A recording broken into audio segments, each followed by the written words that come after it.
Hi, I'm Eden. Today I'm going to tell you my story. But before I continue, please like, share, and subscribe to hear more stories like this. So there I was, just minding my own business at Moonbeam Café, the place I go every Thursday morning before work. I was sipping my vanilla latte, scrolling through emails on my phone, when I felt someone staring at me. You know that feeling when the hairs on the back of your neck stand up? That's what happened. I glanced up, and there he was, Mason Wright, sitting 3 tables away. My college sweetheart. The guy who broke my heart 10 years ago? He looked different. Expensive suit, designer watch, perfectly trimmed hair. But those eyes? I'd recognize those eyes anywhere. He didn't see me notice him, and I quickly looked back down at my phone, my heart pounding so hard I thought the whole cafe could hear it. My best friend Olivia called just then. Perfect timing as always. "Morning, sunshine. Ready for our lunch date today?" she chirped. "Liv, you will not believe who I'm looking at right now," I whispered, turning slightly away. "Who? George Clooney? Ryan Reynolds? Don't keep me hanging." "Mason Wright." "Wait, the Mason Wright? The jerk who—" "Yes, that one." I cut her off. "And he doesn't know I've seen him. What's he doing there? Isn't he, like, super successful now or something?" "I don't know. I haven't kept tabs on him since, well, you know." "Eden, you need to walk right up to him and—" "No way. I'm going to finish my coffee and leave. I don't need this blast from the past." "Fine, but you're telling me everything at lunch. Everything." I hung up and took another sip of my latte, trying to calm my nerves. Mason was talking to someone now. A younger guy who looked like an assistant. The assistant handed him a folder, and Mason nodded, looking important. Here's the thing about Mason Wright. We met sophomore year of college. Chemistry class. He sat next to me and asked to borrow a pencil. Classic, right? We dated for 2 years. I thought he was the one. Until I found out he'd been seeing my roommate Jenna behind my back for 6 months. And not just seeing her. He'd been spreading rumors about me to all our friends, telling them I was emotionally unstable and clingy to justify his cheating. When I confronted him, he laughed in my face. Said I should be grateful someone like him had given me the time of day. Then he broke up with me in the middle of the campus quad, loudly enough for everyone to hear. Called me damaged goods. I transferred to another school the next semester. Couldn't bear to see their faces. And now, here he was, in my cafe. I stood up to leave when I heard, "Eden? Eden Taylor." Too late. I turned around slowly, putting on my best surprised face. "Oh, Mason. Wow, it is you." He walked over, grinning like we were old friends. "This is incredible. How long has it been?" 10 years, I said flatly. "Has it really been that long?" He looked me up and down. "You look good." "Thanks," I replied, not returning the compliment. "Well, I should get going. I have work. Wait, please." He touched my arm, and I resisted the urge to flinch. "Let me buy you another coffee. Catch up a little." "I really can't." "Just 5 minutes, please, for old time's sake." Against my better judgment, I sat back down. Mason signaled to the barista, who immediately rushed over. Interesting. "Another latte for the lady, and I'll have an espresso," he said, not even looking at the barista. "So what have you been up to?" I asked, though I really didn't care. He smiled, that charming smile that once made my heart flutter. "I run Wright Innovations now, tech company. We just went public last year." That explains the suit. "What about you?" "I'm a project manager at Stellar Graphics." "Oh." His smile dimmed slightly. "That sounds nice." "It is nice. I love my job." "Still drawing in your spare time?" he asked, apparently remembering my old hobby. "Actually, yes. I've had a few pieces in local galleries." "That's cute," he said with that condescending tone I remembered all too well. "You always had enthusiasm." I felt my cheeks burn. Same old Mason, backhanded compliments and all. "And you?" I asked. "Still collecting people who boost your ego?" His eyebrow twitched. "I see you haven't lost your sense of humor." The conversation stalled. He checked his watch. A Rolex, of course. Listen, he said suddenly. I'm hosting a charity gala this weekend. You should come. I don't think... Here's my card. My cell's on the back. Text me if you change your mind. He stood up, dropping a 50 on the table for 2 drinks that cost maybe $10 total. It was really good seeing you, Eden. And just like that, he was gone. At lunch, I told Olivia everything. So, Mr. Cheating Jerk is now Mr. Big Shot CEO? She said, stabbing her salad. And he invited you to his fancy gala? Are you going? Absolutely not, I replied. Maybe you should. Olivia had that look in her eyes, the dangerous one. Why would I put myself through that? Closure? Revenge? The satisfaction of showing up looking amazing and then rejecting him all over again? I laughed. That's ridiculous. Is it? She leaned forward. Eden, he humiliated you. He made you transfer schools. He made you question your worth for years. That was a long time ago. And yet your hand is shaking just talking about him. I looked down. She was right. Look, she continued. I work with Rachel at Parker & Associates, remember? They handle PR for all these rich tech guys. Let me ask her about him. Knowledge is power, right? Fine, I sighed. But I'm still not going to that gala. 2 days later, Olivia and Rachel came to my apartment unannounced, carrying takeout and wine. We need to talk, Olivia said as they barged in. About? I asked, though I already knew. Rachel put down her bag and fixed me with a serious look. About Mason Wright. What about him? He's not a good guy, Eden, Rachel said, opening containers of Chinese food. Our firm almost dropped him as a client last year. Why? Sexual harassment allegations from 3 female employees, all settled out of court with NDAs. I felt sick. Seriously?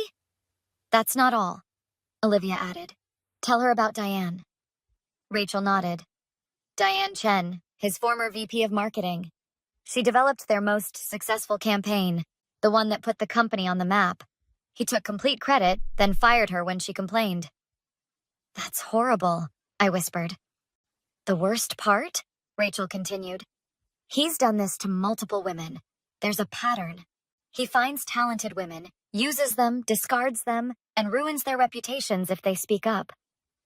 Just like he did to you, Olivia said softly. We sat in silence for a moment. The charity gala, Rachel said finally. It's this Saturday at the Grand. It's supporting women in tech, ironically enough.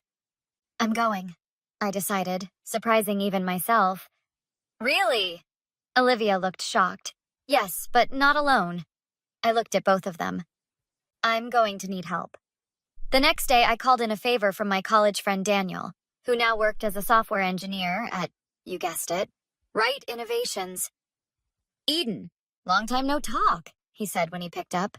Hey, Daniel, I need your help with something. It's about your boss. Mason? What about him? Did you know we dated in college? No way. Small world. Very small. Listen, what I'm about to tell you might sound crazy. I explained everything. College, the cheating, what Rachel told me, and my half-formed plan. That actually explains a lot, Daniel said when I finished. There are rumors around the office. No one says anything because he's the boss, but yeah, I've seen how he treats women on the team. Will you help me? What do you need? Access to his presentation for the gala, and an introduction to Diane Chen. That's a big ask. I know. He sighed. Let me see what I can do. The next evening, Daniel called me back. I found Diane, he said, his voice hushed like he was somewhere he shouldn't be. She wants to meet you. Tonight. Tonight? That's fast. Eden, you don't understand. When I mentioned your name and Mason, she practically jumped through the phone. She's been waiting for an opportunity like this. 2 hours later, I was sitting in a quiet bar with Diane Chen, a sharp, elegant woman with fierce eyes and a determined set to her jaw.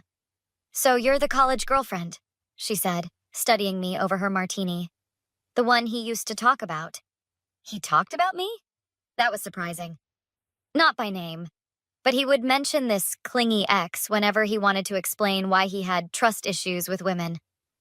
She made air quotes with her fingers. Charming, I muttered. When Daniel told me what you're planning, she leaned forward. I've been documenting everything for the last year. Emails, text messages, recordings of meetings. Isn't that illegal? California is a two-party consent state, so the recordings are just for me. But the emails? Those are company property, and I was CC'd on all of them. What exactly do you have?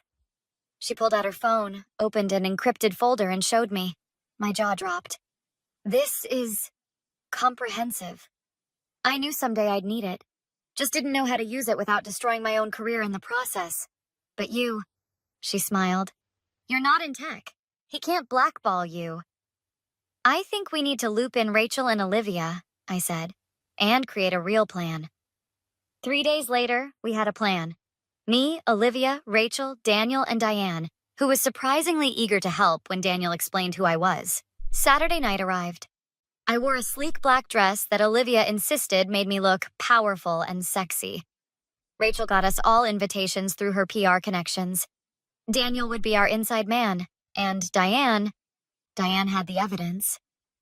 The Grand was packed with Silicon Valley elites in expensive clothes, sipping champagne and pretending to care about women in tech. Mason spotted me almost immediately. Eden, you came! He kissed my cheek, his hand lingering on my waist. You look stunning. Thank you. Congratulations on the event. Let me introduce you to some people, important people.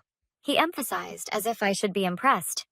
For the next hour, I smiled and nodded as Mason paraded me around like a trophy, introducing me as an old friend from college. I noticed how he interrupted every woman who spoke, how his eyes lingered too long on certain parts of their bodies.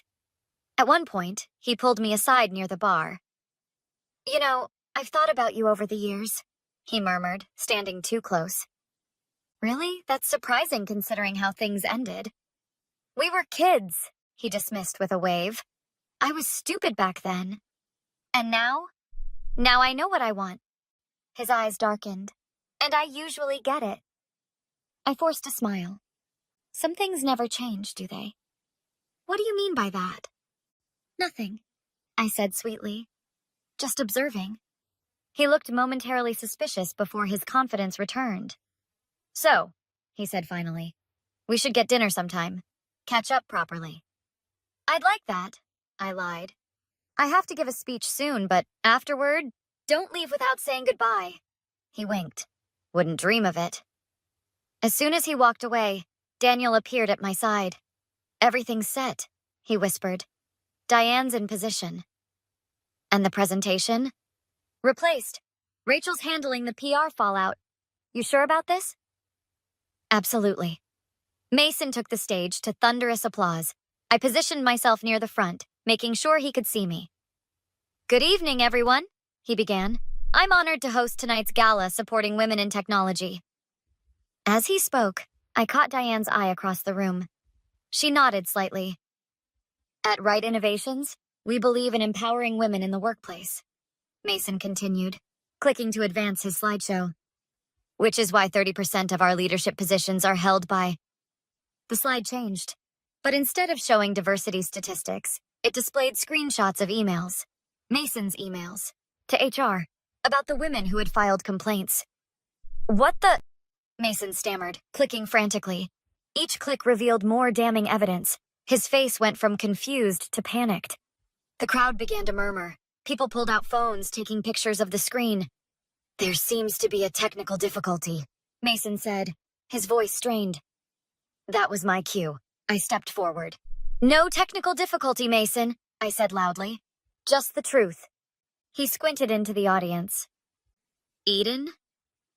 You know, when you saw me at that cafe, you probably thought I was still the same vulnerable girl you could manipulate, the one you cheated on and publicly humiliated 10 years ago. The murmurs grew louder. I don't know what you're talking about, he hissed. Don't you? Just like you don't know Diane Chen, or Jessica Lopez, or Michelle Tanaka? All women whose work you stole, whose careers you tried to destroy? Security, Mason shouted. No need, said a new voice from the back. A tall woman in a sharp suit stepped forward. Linda Warren, board member of Right Innovations. I think we all want to hear what this young woman has to say. Mason's face went pale. For the next 5 minutes, I laid it all out. His pattern of behavior from college to present day. Diane joined me, then 2 other former employees who Diane had contacted.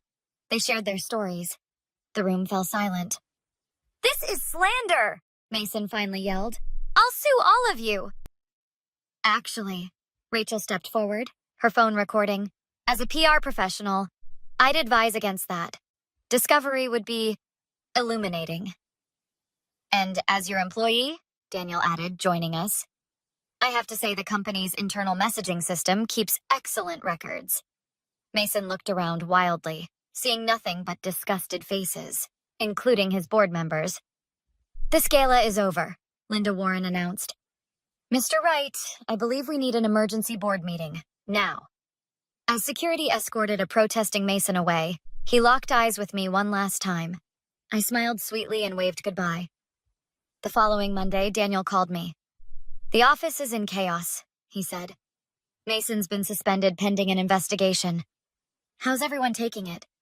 "Half the employees are in shock. The other half are coming forward with their own stories. It's like a dam broke." "And you? Are you okay?"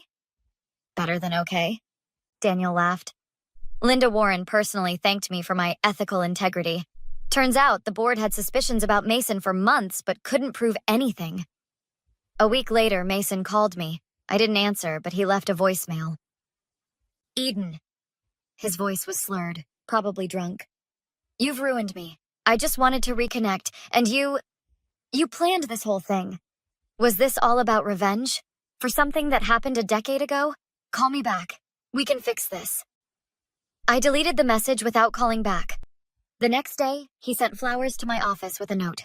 "I'm sorry for everything. Please help me." I donated the flowers to a local hospital and threw away the note. 3 months later, Mason Wright was forced to resign from his own company. The board appointed Diane Chen as interim CEO. The sexual harassment settlements became public. His reputation was in tatters. Me? I got a job offer from Linda Warren's new venture.